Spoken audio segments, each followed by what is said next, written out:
Gagamverse, kwento ni Gagamboy.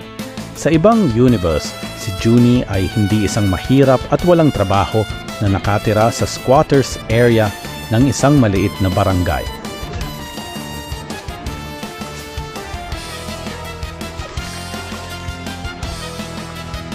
Dito, isa siyang mayor ng lungsod, mayamang negosyante at taong maraming koneksyon. Sa kwentong ito, ang kanyang secretary na si Liana ay lihim na may gusto sa kanya.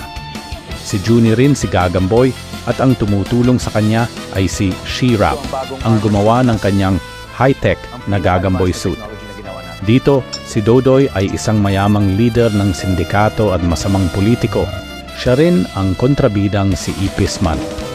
Sa mundong ito, hindi sila nakagat ng toxic na gagamba at ipis. Sa halip, tinurukan sila ng eksperimentong serum ng gagamba at ipis kaya sila naging kakaiba.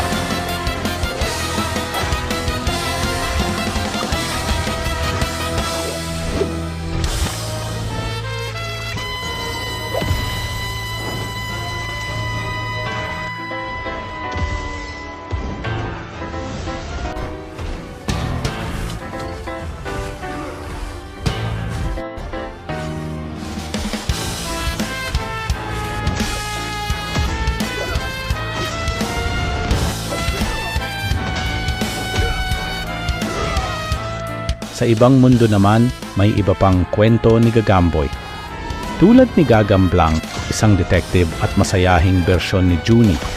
Tinutulungan niya ang lahat dahil lumaki siyang mayaman at anak ng isang pastor. Naging si Gagamboy siya matapos mainom ang likido ng gagamba. Ang kanyang kalaban ay si Dodoy, isang mahirap na palaboy na nakatira lamang sa kalsada at nakaranas ng matinding pang-aapi. Nang mainom niya ang likido ng ipis, siya ay naging si Ipis Man.